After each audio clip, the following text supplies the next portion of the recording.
As the gargantuan obsidian-hulled alien warship hovered ominously over New York City, Earth civilians fled in sheer terror, screaming, while the brave humans on the front lines stared at the warship defiantly, refusing to cower.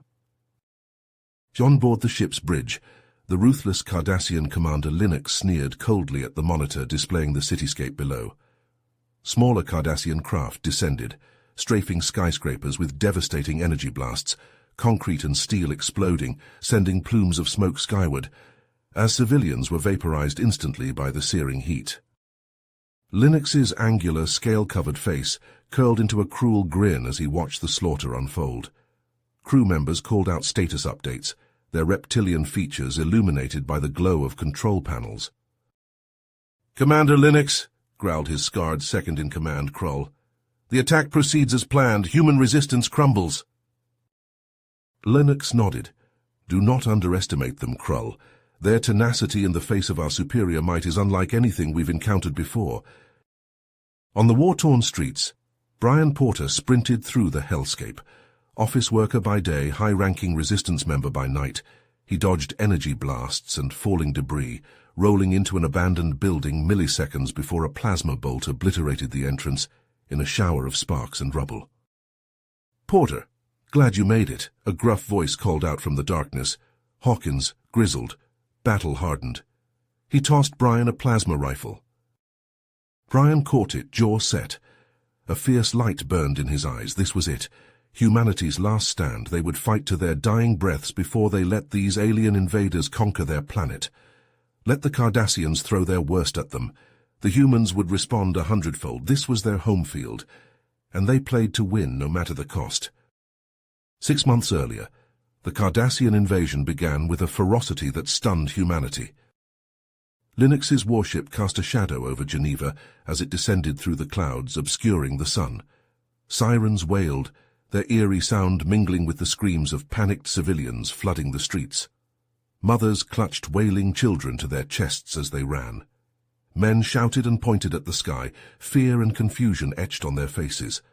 Abandoned vehicles clogged the roads, doors left ajar as their occupants fled on foot. In the global Capitol building, Earth's leaders argued frantically over their response. "We must negotiate," the Secretary-General implored. "We cannot hope to match their technology."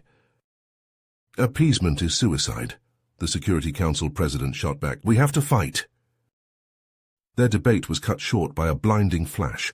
A beam of pure energy lanced from the Cardassian ship, vaporizing the building and everyone inside. A shockwave rippled outward, shattering windows for miles. This scene repeated in capitals across the world. The Cardassians made their demands with ruthless clarity. Total submission or total annihilation. Earth's militaries counterattacked, but were hopelessly outmatched. Entire tank battalions were reduced to molten slag before they could even fire a shot. Fighter jets fell from the sky like incinerated moths. Aircraft carriers became smoldering husks. Millions of soldiers were slaughtered. Cities crumbled under the aliens' assault, skyscrapers toppling into rubble-choked streets. Smoke choked the sky as fires raged unchecked. Governments collapsed, their leaders dead or in hiding. Anarchy reigned. Brian Porter watched the carnage unfold on TV, his knuckles white as he gripped the armrests of his chair. Rage and despair warred within him, but beneath it all, a cold, hard determination took root. He had spent years in special forces. He had skills. He couldn't sit idle while his world burned. Reaching out to old comrades, he found many felt the same. They began to plan, to gather weapons and supplies, to recruit. They would resist. In the weeks after the invasion, the Cardassians solidified their hold on Earth, but occupation proved far harder than conquest. Resistance cells sprang up in every city, striking from the shadows.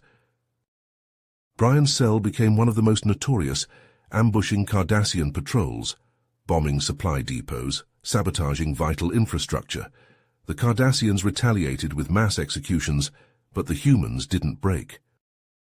Earth became a meat grinder, consuming Cardassian soldiers at a staggering rate. For the first time in history, the aliens faced a species that would rather die than submit. Linux seethed with rage as the losses mounted. He had expected these primitives to kneel like all the others. Instead, they fought like demons, even as he burned their cities and slaughtered their people. He would make them pay for this defiance. But deep down, a cold dread began to grow.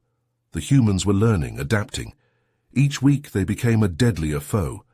For the first time, the question crept into his mind: could the Cardassians actually lose this war? The ruins of Lower Manhattan stood as a testament to the Cardassians' cruelty.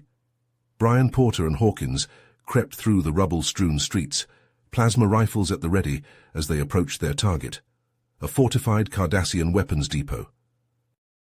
"Lots of guards on the perimeter," Hawkins whispered, his weather-beaten face grim. "They're on high alert." Brian nodded, eyes hard. "We expected that. Stick to the plan." The two resistance fighters slipped inside through a shattered window, dodging patrols and security systems, with a practiced ease born of months of guerrilla warfare. They reached the depot's main stockpile, a vast room stacked high with crates of alien weaponry. "Plant the charges," Brian ordered, his voice low. "We'll blow this place sky high." They worked quickly, rigging explosives at key structural points. Suddenly, a guttural shout rang out. A Cardassian patrol had spotted them. "Take cover," Brian yelled as plasma bolts sizzled through the air. He and Hawkins dove behind a stack of crates, returning fire. They dropped several Cardassians with well-aimed shots, their lifeless bodies thudding to the floor. But more soldiers poured in, the air thick with the stench of ozone and burnt flesh. "We're pinned down," Hawkins shouted over the din of battle. "We can't hold them off much longer." Brian gritted his teeth, mind racing. Then he made a decision. He keyed his comm. "Jax, do you read me?" "Loud and clear," came the reply, the young driver's voice tense. "What's your status?" "We're trapped. Too many of them." Brian took a breath. "Detonate the charges." "What? But you're still inside. It'll kill you." "Do it, Jax. That's an order." There was an agonizing pause, then a soft, "I'm sorry," over the comm. A heartbeat later, the world erupted. The explosives detonated in a blinding flash, the shockwave hurling Brian and Hawkins like ragdolls as the building collapsed around them in a thunderous roar of falling concrete and twisting metal. From a distance, Jax watched the fireball climb into the sky, tears streaking his soot-stained face. The depot was annihilated, and so, it seemed, were Brian and Hawkins, alongside dozens of Cardassian soldiers. On his warship, Linux slammed a fist on his command chair as he received word of the depot's destruction and the loss of a vital arms shipment, his scaled face contorted with rage. "Find those resistance scum," he bellowed. "Rip this planet apart until they have nowhere left to hide." But deep beneath the smoldering rubble, in a reinforced service tunnel, two battered figures stirred, Brian and Hawkins, bloody and broken, but impossibly alive. They had survived, shielded from the worst of the blast.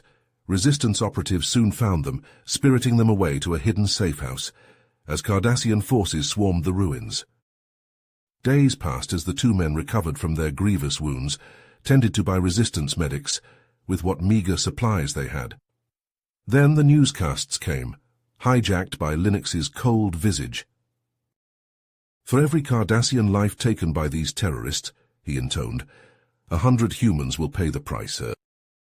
The footage that followed was gut-wrenching. Mass executions in cities worldwide. Men, women, children gunned down in the streets, their bodies left to rot as a warning.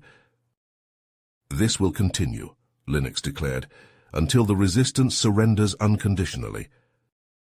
In the safe house, the resistance leaders argued furiously. Some wanted to capitulate, to end the slaughter. Others insisted they fight on, that surrender meant doom for humanity. Amid the chaos, Brian slipped out unnoticed, his injuries still raw. But his mind was clear. He had a plan. Desperate, dangerous, perhaps suicidal. But if it worked, it might just be humanity's last hope to strike at the heart of the Cardassian war machine. Brian's wounds throbbed as he slipped through the Cardassian warship's sterile corridors. his stolen armor chafing against his skin. The disguise had gotten him aboard the supply shuttle, but he knew it wouldn't hold up under close scrutiny. He had to move fast. He planted the explosives at key junctions, their magnetic clamps adhering to the alien alloy with muffled clicks. Sweat beaded his brow beneath the helmet, his heart hammering against his ribs. Just a few more, and he could make his way to the bridge, to Linux. Suddenly an alarm blared, the corridor lighting shifting to an ominous red. Harsh Cardassian voices crackled over the comms, and the thunder of booted feet filled the air. His cover was blown. Brian whirled as a squad of Cardassian soldiers rounded the corner, plasma rifles leveled at him. He dove for cover, his own stolen weapon barking in his hands. Searing bolts of energy streaked past him, scorching the bulkheads. He dropped 2 soldiers with precise shots, their lifeless bodies crumpling to the deck. But more surged forward, heedless of their fallen comrades. Brian grappled with one, slamming his helmeted head into the Cardassian's scaled face with a sickening crunch. He ripped the soldier's sidearm from its holster, firing point-blank into his chest, before pivoting to gun down another. His muscles screamed in protest, his injuries flaring with white-hot agony, but he pushed through the pain. He had to reach Linux. Nothing else mattered. A hush fell over the corridor, as a towering figure emerged from the bridge, the soldiers parting before him like water. Linux, clad in ornate battle armor, a crackling energy blade in his clawed hand. His reptilian eyes widened, then narrowed to slits as he recognized Brian. "You!" he snarled, his voice dripping with malice. "I should have known it would be you." Brian raised his rifle, squeezing off a shot, but Linux deflected it with a contemptuous flick of his blade. The Cardassian warlord lunged, the sword humming as it cleaved the air. Brian barely managed to dodge, the searing heat of the blade singeing his armor. They clashed in a storm of blows, Brian's rifle sparking against Linux's sword. The Cardassian was stronger, faster, but Brian fought with the desperate ferocity of a cornered animal. He battered Linux's blade aside and rammed the butt of his rifle into the warlord's face, feeling the satisfying crunch of breaking cartilage. Linux reeled back, dark blood streaming from his flattened nose. He let out a bestial roar and redoubled his assault, his blade a blur of crackling energy. Brian gave ground, luring him toward the airlock, his finger hovering over the detonator for the explosives. With a final, desperate effort, Brian thumbed the trigger. The world shook as the explosives detonated, the hull shrieking as it tore open. The sudden decompression ripped through the corridor, Cardassian soldiers tumbling away into the void. Emergency bulkheads slammed down, trapping Brian and Linux in the airlock. The atmosphere howled past them into space, the pressure plummeting. Linux scrabbled for purchase, his natural Cardassian resilience letting him hold on for a few precious moments. But Brian, already wounded and weakened, felt the icy grip of the vacuum seize him. The air was ripped from his lungs, his vision darkening at the edges. With a final, titanic effort, he slammed his fist onto the airlock's external controls. The outer door blasted open, and both Brian and Linux were hurled into the pitiless void. As consciousness faded, Brian saw Linux's warship shuddering in its death throes, hull breaches spiderwebbing across its surface as secondary explosions tore through its innards. Linux himself flailed in the vacuum nearby, eyes wide with shock and impotent fury, as Earth's gravity dragged him down. Brian felt a strange peace wash over him as the darkness claimed him. He had struck a blow humanity would never forget, even if it cost him everything. At least now he would die as he had lived, fighting to the bitter end. Pain. Blinding, all-consuming pain was the first thing Brian felt as consciousness returned. Every nerve screamed, every bone ached. His eyes fluttered open, vision blurred, the world a haze of muted greys and flickering embers. Slowly awareness seeped in. He was lying amid a twisted heap of steel and concrete, the wreckage of a once mighty skyscraper. The fall should have killed him. Somehow, impossibly, he'd survived. With a groan, Brian dragged himself free of the debris, each movement sending fresh agony lancing through his battered body. His armor was shredded, his skin torn and bruised, but he was alive. For now, That was enough. He staggered to his feet, the ruins of New York stretching out before him like a scene from hell. Fires raged unchecked, smoke choking the sky. In the distance, the shattered hulk of Lennox's warship loomed, a monument to Brian's desperate gambit. Of the warlord himself there was no sign. Had he perished in the crash, Brian didn't dare to hope. Around him, the battle raged on. Plasma fire streaked through the air as human resistance fighters clashed with the remnants of the Cardassian invasion force. The sight of their leader's ship brought low had galvanized the humans, spurring them to new heights of ferocity and courage. Brian limped through the war-torn streets, rallying the resistance fighters he encountered. They looked at him with awe, their faces smeared with soot and blood. He was a legend made flesh, the man who had struck a blow against the Cardassians they'd never forget. His presence became a talisman, a symbol of humanity's unyielding spirit. Where Brian walked, the resistance followed, hurling themselves against the invaders with renewed fury. For days the battle raged, a brutal urban war fought street by street, building by building. The Cardassians, thrown into disarray by the loss of their flagship and their leader, fought with the savage strength of cornered beasts. But the tide was turning. The resistance was winning. Block by blood-soaked block they drove the Cardassians back. Then, amid the chaos and carnage, a figure emerged from the smoke. Lennox, his armor blackened and burned, his scaled face twisted with hate. He lived, and with him, the Cardassians rallied. In a last desperate bid for victory, Lennox issued a challenge to Brian, a duel to the death, Cardassian against human, for the fate of Earth itself. Brian, exhausted and battered, his body pushed beyond the limits of endurance, accepted without hesitation. He knew it was a trap, that Lennox would never honor any bargain. But he also knew it was humanity's last chance. The stage was set in the ruins of Times Square, the shattered remains of once glittering billboards bearing silent witness. Resistance fighters and Cardassian soldiers alike formed a ring around the combatants, weapons trained on each other, a hair's breadth from open battle. The duel was broadcast to the world, to the galaxy. A final contest between the champions of two species locked in an existential struggle. They clashed in a whirlwind of savagery, Lennox's energy blade sizzling against Brian's battle-scarred armor. Thrust, parry, riposte. They danced a lethal waltz through the rubble, neither giving quarter nor expecting any. Brian fought with the strength of desperation, his every blow fueled by the weight of humanity's fate bearing down upon him. Lennox matched him with the cold, reptilian precision of a born killer. Blood flowed, mingling with the ash and dust. Brian's world narrowed to the next strike, the next block, the next moment of survival. He didn't see the feint, didn't anticipate the slash that slipped beneath his guard. Lennox's blade pierced his armor, searing through flesh. Brian staggered, fell to one knee, the taste of blood hot in his mouth. Lennox loomed over him, triumphant, his blade poised for the killing blow.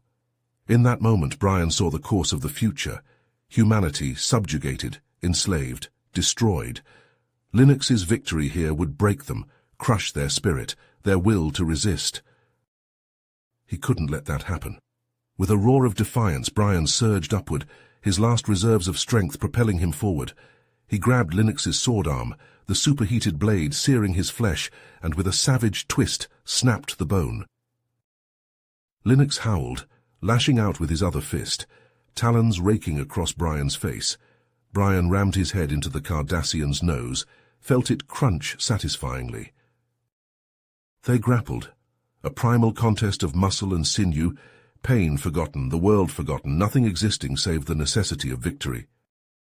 Brian's hand found his sidearm torn free in the melee. He pressed the barrel under Lennox's chin, met the warlord's eye, and pulled the trigger. The blast took Lennox's head off in a spray of dark blood and shattered bone. His body toppled, the light in his eyes extinguished forever. Silence fell, broken only by Brian's ragged breathing.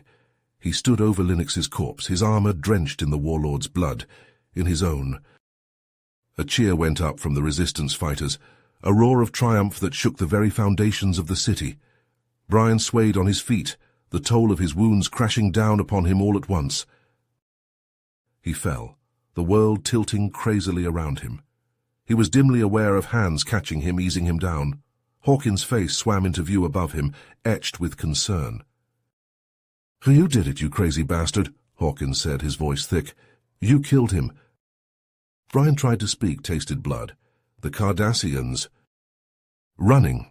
Whatever fight they had left died with Linux. Brian nodded, his vision darkening at the edges. He could feel his life ebbing away, his strength fleeing. But it didn't matter. He'd done what he set out to do. Earth was safe. Humanity would survive. "Don't know what we'll do without you," Hawkins said softly. Brian managed to smile, bloody and pained. "You'll keep fighting, you'll rebuild, that's what humans do." His eyes slipped closed, the pain receding, replaced by a curious numbness. The sounds of the world faded, Hawkins' voice lost in a growing rush of white noise. Brian Porter, Resistance leader, bane of the Cardassians, hero of Earth, died there in the rubble of New York, surrounded by the comrades for whom he had given everything. In the days and weeks that followed, the Cardassians fled Earth, their will to fight shattered by the loss of their leader and their flagship. Humanity emerged from the rubble, bloody and battered, forever changed by the crucible of the invasion. They mourned their dead, Brian chief among them. His sacrifice, his unflinching courage in the face of impossible odds, became the stuff of legend, an enduring symbol of humanity's resilience and indomitable spirit. And as they began the long, slow process of rebuilding, the people of Earth looked to the stars with new eyes. They had weathered the storm, had stared into the abyss, and refused to blink. They would never again be mere victims, never again be prey. The galaxy had taken notice. The other spacefaring races watching humanity's trial by fire with a mix of awe and trepidation. The sleeping giant had awoken, it seemed, and the cosmos would never be the same. Earth stood forever altered, a world tempered by loss, hardened by war, united by survival. The scars left by the Cardassian invasion would linger for generations, a constant reminder of how close they had come to the brink. But they would endure, would thrive, would spread out into the stars with a newfound resolve. They were humanity, and they would bend the very heavens to their will. No matter the cost, no matter the opposition, they would carve out their place in the universe. For they had learned the hardest of lessons, purchased with the blood of heroes like Brian Porter. That freedom, that survival, came only to those strong enough and brave enough to fight for it. And fight they would to the very end.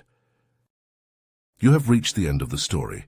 If you enjoyed this story and want to support us, please leave a like and subscribe to our channel, and for every comment that says 88, I will heart every single one of them. Thank you for your time.